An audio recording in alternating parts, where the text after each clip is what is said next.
ॐ चिदम्बरेश्वराय नमः। ॐ हेमसबेशाय नमः। ॐ चित्सबेश्वराय नमः। ॐ चिदम्बरसभानाथाय नमः। ॐ चिदम्बरसभापतये नमः। ॐ चिदम्बरपुराधीशाय नमः। ॐ चिदम्बरसभानटाय नमः। ॐ सबेश्वराय नमः। ॐ सभामूर्तये नमः। ॐ सम्राजे नमः।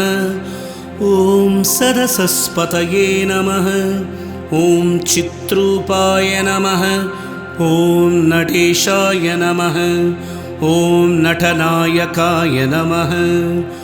ॐ सभामणये नमः। ॐ सभादीप्ताय नमः। ॐ नटराजे नमः। ॐ ताण्डवेश्वराय नमः। ॐ पुण्डरीकपुराधीशाय नमः। ॐ पुण्डरीकपुरेश्वराय नमः। ॐ निवृताय नमः। ॐ महारुद्राय नमः। ॐ दिव्यरुद्राय नमः। ॐ नृत्तांगाय नमः।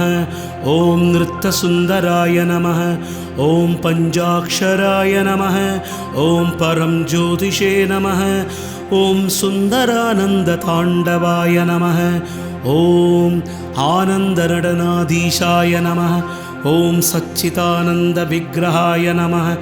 ॐ व्योमं व्योम्ने नमः। ॐ व्योमकेशाय नमः।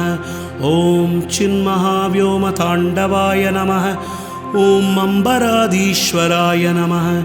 ॐ हंसाय नमः। ॐ कुञ्चिताङ्क्रये नमः। ॐ चिदम्बराय नमः। ॐ दिव्यवासाय नमः। ॐ सिदीशाय नमः। ॐ विराजे नमः। ॐ दिव्यवनाधिपाय नमः। ॐ त्रैलोक्यसुन्दराय नमः। ॐ दिव्यवनाय नमः। ॐ दिव्यपुरीश्वराय नमः। ॐ व्याघ्रशर्मधराय नमः। ॐ व्याघ्रपुरेशाय नमः। ॐ व्याघ्रपादप्रियाय नमः। ॐ कृपानिधये नमः। ॐ महाकालाय नमः। ॐ व्याघ्रपादप्रभूजिताय नमः। ॐ मन्द्रविग्रहाय नमः। ॐ ओंकाराय नमः।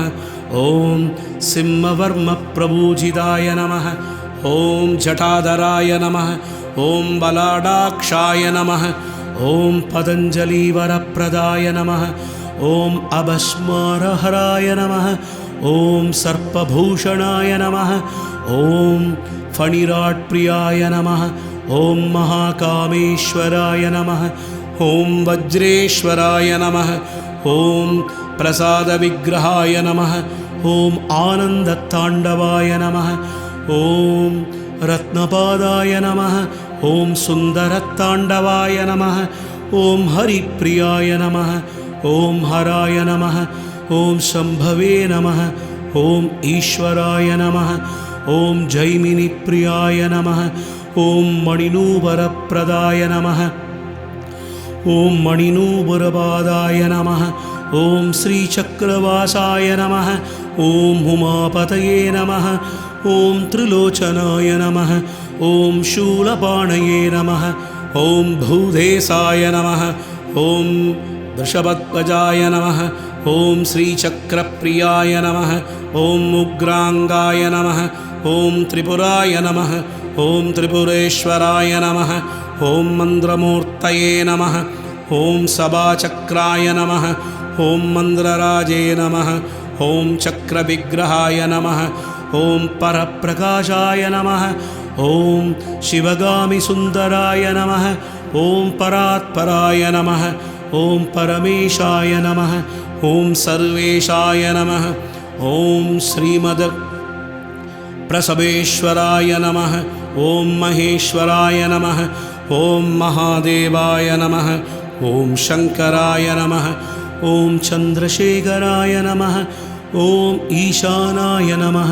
ॐ तत्पुरुषाय नमः ॐ अघोराय नमः ॐ वामदेवाय नमः ॐ सत्योजाताय नमः ॐ सदाशिवाय नमः ॐ भुवनेशाय नमः ॐ विश्वनाथाय नमः ॐ शिवाय नमः ॐ श्री त्रिपुरारये नमः ॐ सुन्दराय नमः ॐ श्री नटननाथस्वामिने नमः ॐ चिदम्बरेश्वराय नमः ॐ हेमसबेशाय नमः ॐ चित्सबेश्वराय नमः ॐ चिदम्बरसभानाथाय नमः ॐ चिदम्बरसभापतये नमः ॐ चिदम्बरपुराधीशाय नमः ॐ चिदम्बरसभानटाय नमः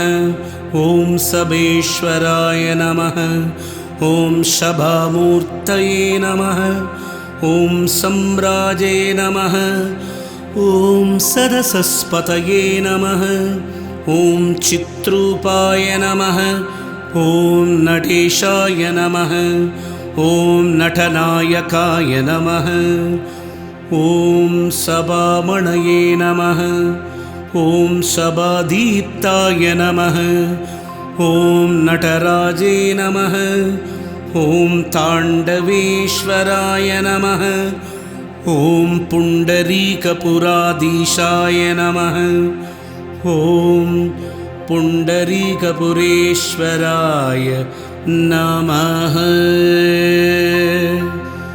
ॐ निवृताय नमः ॐ महारुद्राय नमः ॐ दिव्यरुद्राय नमः ॐ नृत्तांगाय नमः ॐ नृत्यसुन्दराय नमः ॐ पञ्चाक्षराय नमः ॐ परं ज्योतिषे नमः ॐ सुन्दरानन्दताण्डवाय नमः ॐ आनन्दनटनाधीशाय नमः ॐ सच्चिदानन्दविग्रहाय नमः ॐ व्योमं व्योम्ने नमः ॐ व्योमकेशाय नमः ॐ चिन्महाव्योमताण्डवाय नमः ॐ अम्बराधीश्वराय नमः ॐ हंसाय नमः ॐ कुञ्चिताङ्क्रये नमः ॐ चिदम्बराय नमः ॐ दिव्यवासाय नमः ॐ सिदीशाय नमः ॐ विराजे नमः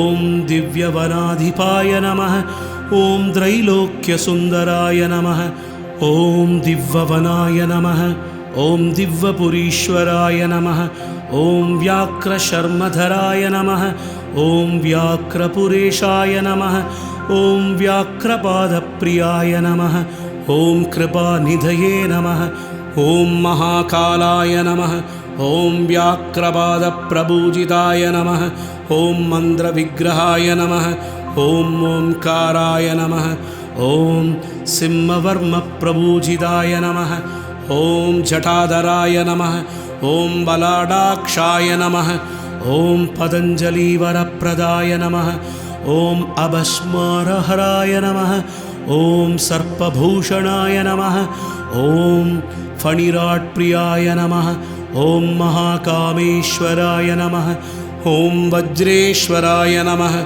ॐ प्रसादविग्रहाय नमः ॐ आनन्दताण्डवाय नमः ॐ रत्नपादाय नमः ॐ सुन्दरताण्डवाय नमः ॐ हरिप्रियाय नमः ॐ हराय नमः ॐ शम्भवे नमः ॐ ईश्वराय नमः ॐ जैमिनिप्रियाय नमः ॐ मणिनूपुरप्रदाय नमः ॐ मणिनूपुरपादाय नमः ॐ श्रीचक्रवासाय नमः ॐ उमापतये नमः ॐ त्रिलोचनाय नमः ॐ शूलपाणये नमः ॐ भूदेशाय नमः ॐ वृषभध्वजाय नमः ॐ श्रीचक्रप्रियाय नमः ॐ उग्रांगाय नमः ॐ त्रिपुराय नमः ॐ त्रिपुरेश्वराय नमः ॐ मन्द्रमूर्तये नमः ॐ सभाचक्राय नमः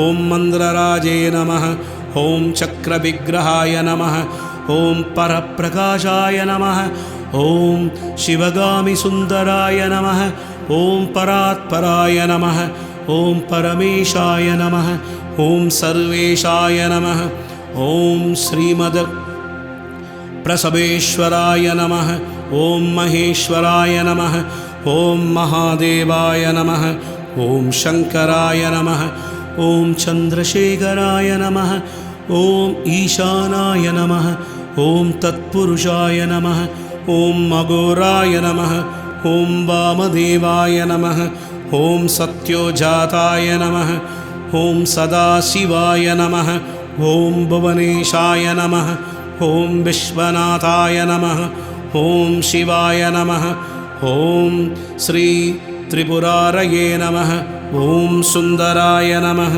ॐ श्री नटननाथस्वामिने नमः ॐ श्री नटेश अष्टोत्तर शतनामावळि सम्पूर्णम्।